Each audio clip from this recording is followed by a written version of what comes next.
Yes, sir. And we've got some buffaloes down there. Yeah, there's some buffaloes down there. They are worried because we don't have Sebakwe and Somopane there. I think they are following the wild elephant. Oh, they're following the wild elephants? Yes. Okay. So they are worried about that. Okay. That's why they are unsettled. So you'll see we usually come down to the water hole in order to drink some water. But we've got buffalo now there. Two of the bulls are following the wild elephants, so they don't have some backup. So they're very unsure and uncertain of, what's going on now. Hi, Jabu. We've got Jabu down here. So that's kind of the days, the stuff, we're not always sure what's happening, what's lying ahead, and what's coming. As I explained earlier, just from a communication, you'll see the trunks are on the ground, and that's also a type of communication where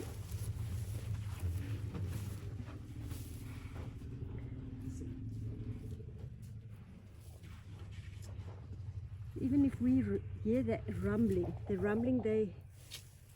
or the communication, they feel from the ground. So they're very protective of Khanyisa, and they're making a circle around her.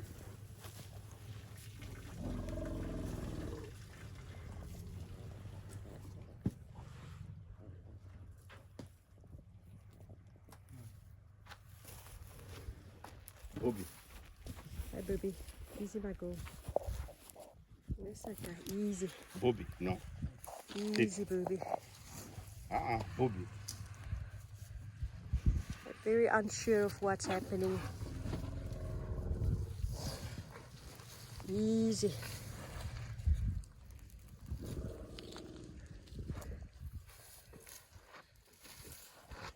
It's okay. It's okay. So you'll also see these fishing. Khanyisa.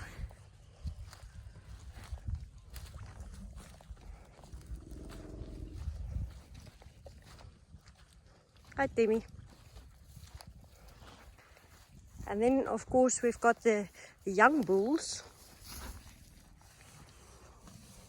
who's not as brave yet, but they want to be brave, but they don't have the backup of the bigger bulls now. And little Khanyisa now smelling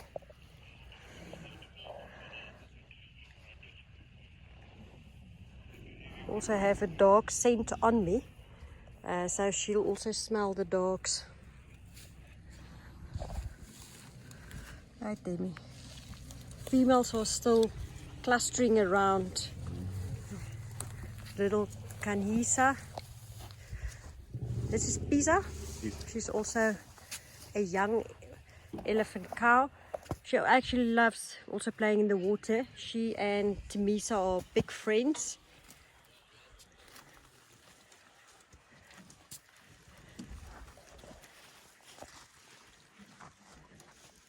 Pisa. Come, Pisa. Come.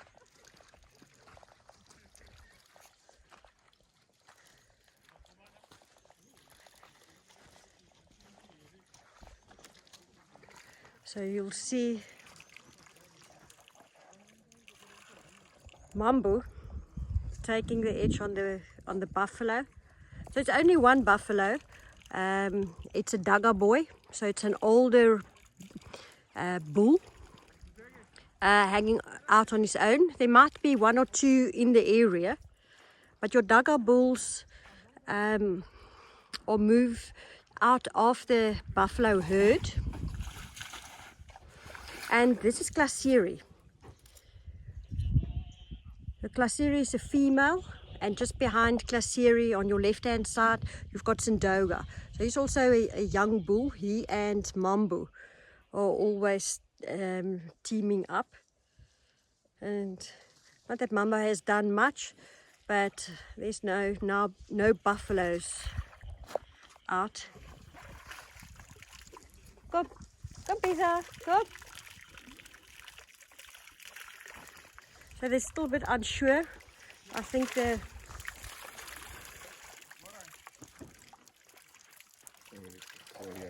Huh? We're going to take more guys. We're taking more guys back. Both Sebakwe Okay. inside the... Yeah, share that. So we'll move along now. You see, this is Glacieri. Glacieri moving on. 2 bulls down here. And then we've got Lundi. I don't think they're very impressed of not having a swim now. Come Mambo. So you'll see that's one of Lundi's traits, is to throw the water like that. Mambo on my left hand side. Also really unsure. You can see it's not like a normal day. But this is kind of what happens when you're out in the bush. We're on a Big 5 game reserve. And this herd of elephants are all orphaned elephants. So they're habituated to humans. And therefore also, you know, just on a release program, it's not as easy. You'll also see there's this little Khanyisa now, Glacieri. Come Khanyisa, come. Come sunshine, come. So Khanyisa means sunshine. You know, been an albino the first day when she exited the orphanage, and the sun was shining on her. It was just one of the most beautiful things. It's okay, Tokwe. So this is Tokwe and Mochihoch. And over there we've got Jabulani.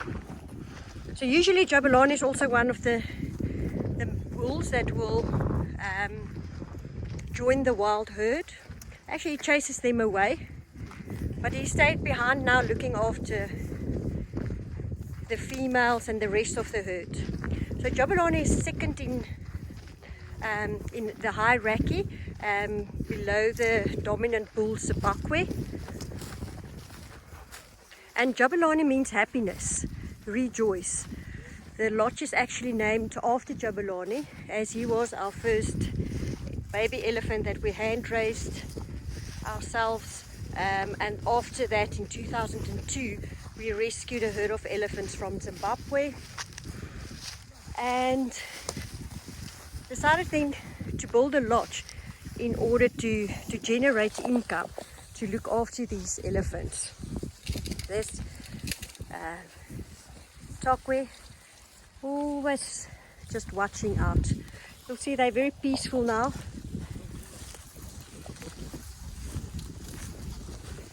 The rumbling is over.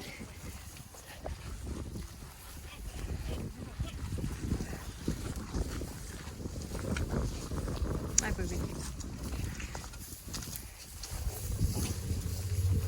Still again the rumbling.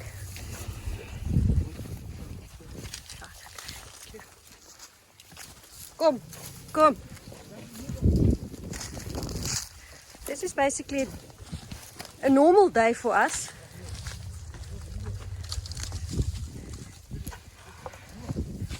Not sure what their communications are, if they're communicating with the wild elephants or just with Sebakwe and Somopane.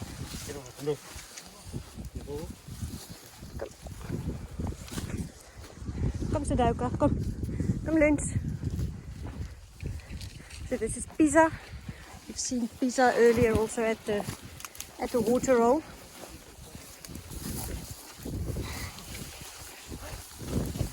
Here we've got little Khanyisa again.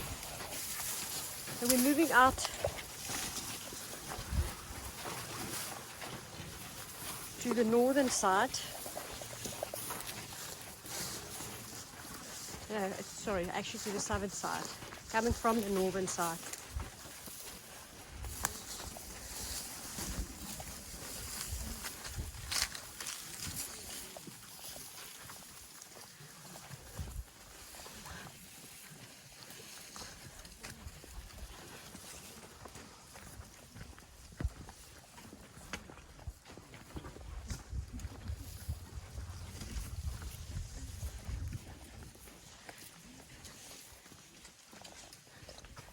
Little Khanyisa, maybe not sure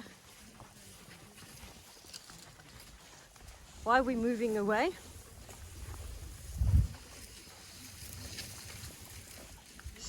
Bumping there into and also taking Lundi's tail in her mouth. So really following. Just remember the hearing is also very well developed, and also just from the ears, you know, even if it's big, it's not only just for listening, but they've got veins in the inside of the ears, and that is a cooling mechanism. So when it's hot as well, they basically cool themselves down by flapping their ears. So we're just in the road behind Limpopo.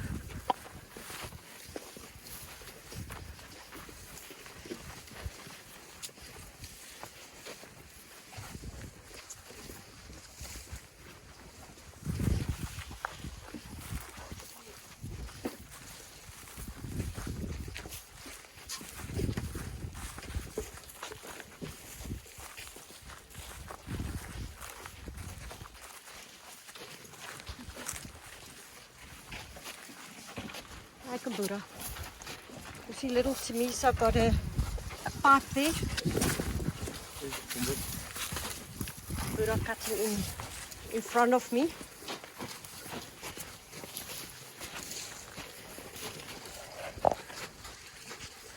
So you also need to have respect, you know, for these elephants. It doesn't help to, you know, to compete with size-wise. So up this piece of pipe somewhere.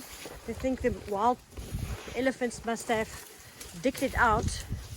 There's somewhere someone who will not have water tonight.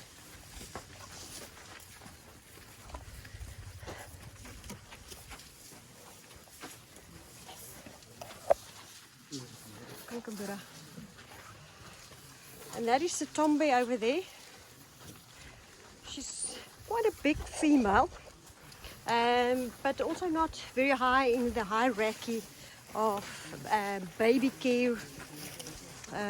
She does have a daughter, a Klasiri, and the two of them are always sticking together. So she looks after Klasiri.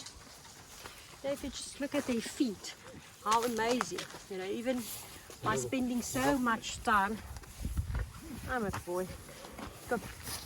You'll actually see that their front feet is round and their hind feet are more oval.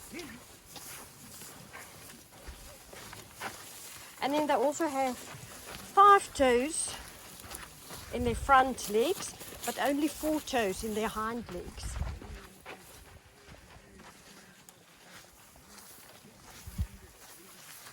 Kom Lindy, kom. Kom Lindy.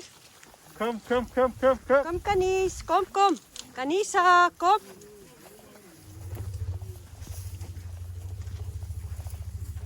Kom Khanyisa, kom. Cutting away there. Just over here in front of me, in the middle, is Klasiri. And loads of dung.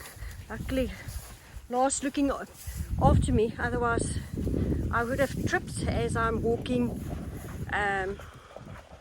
What I'll do is I'm going to show you. So this is me and Lars. So the elephants are following me. So what you've basically seen is just as I was walking in reverse.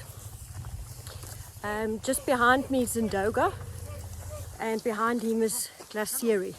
So we've got 2 guys in the front calling, and that is who they're then following as well. In the front as well, we've got the nappy bag, as I call it, with the 2 milk bottles. So it was now just a swap in staff, a change over.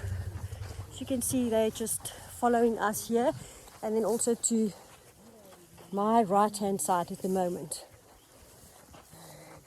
So this just on this selfie mode, it's not always as easy, you know, to show. Yeah, I'm not wearing my mask, otherwise you might not always hear what I'm saying. You know, this is just my buff and this is my mask. So we're trying to keep our social distancing, but just, you know, from the elephant side, at this stage, no elephants have been tested for corona, and hopefully they won't be able to, you know, to get that. So this is our afternoon, how we go about, you know, looking after elephants, and we'll also then feed in a different area this afternoon than this morning. Okay, so basically I've just mentioned to you that the front foot of an elephant is round and the hind legs are oval. So I just want to show you on this footprint. I just want to show you on this footprint the oval, you know, of the elephant foot. We're going around like this. That makes sense. And then the front leg, the front foot, I mean, is round, and you can actually just see it more clearly if I do that. Now, you know, just by taking your measurement, and you start around, I can also actually do this, and you just measure it around the foot, and you times it by 2, you could actually get to the height of an elephant.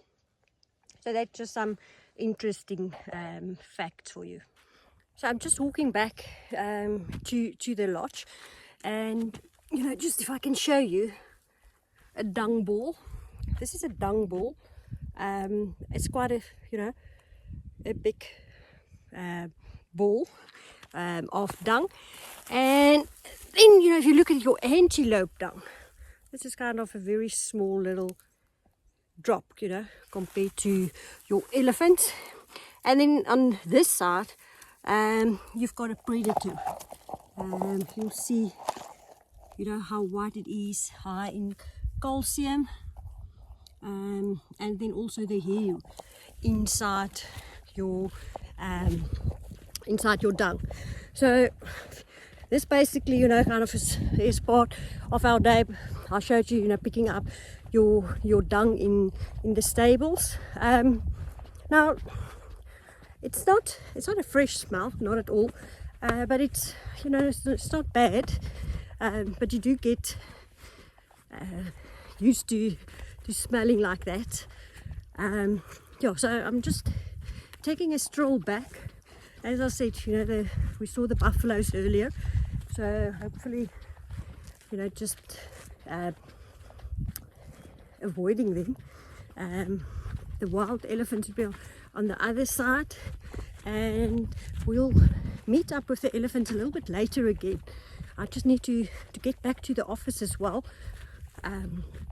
You know, so just on the lodge side, although we don't have, you know, guests, we are cleaning and preparing the lodge again, and really looking forward to welcoming guests. Now, you know, looking after elephants, it is a very, very costly operation. You can just imagine, yes, they're out now in the bush eating and doing the elephant stuff. However, you still have the cost of the carers. So the carers need to stay with the elephants, and the reason for that is they're part of the herd.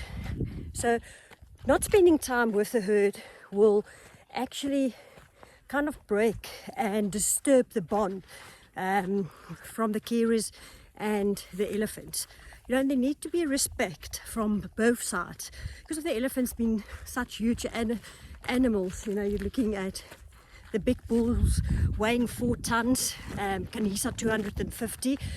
I mean, she's double the size would say, triple the size of most of the guys out in the bush. So there needs to be a respect, and respect, you always say you can't buy it from the shelf. You need to earn it, and the guys really know how to deal with these elephants and gain their respect.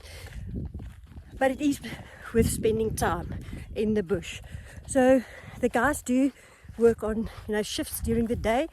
In the evening they go back to the stables, but also for the guys to they work on 6 weeks on, 2 weeks off with leave, where they then can go home, because all the families, most of the families are in Zimbabwe, and the South Africans are closer by, so they were able to go home during lockdown, spend time with their families, where our Zimbabwe guys were not able to see their families.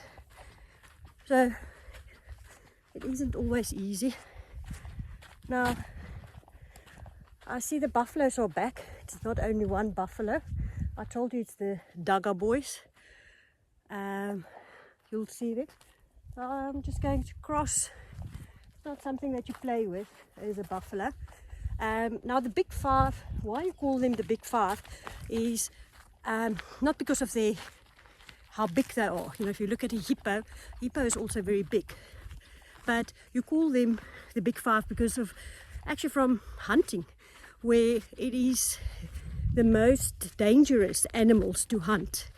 And especially on your buffalo, I think people who have seen that, buffalo is not a friendly animal. In a herd of buffaloes, usually, I'll be much more relaxed because they are calm. They, have their females, and especially being a woman, they don't see you as a threat to them. So you can see them all huddled up there.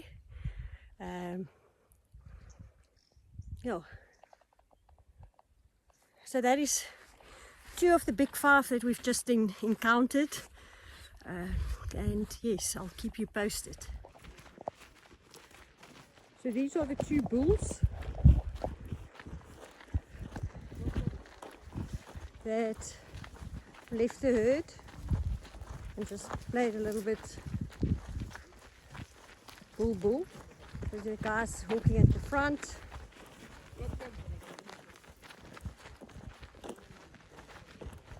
So they're on their way now back to the herd.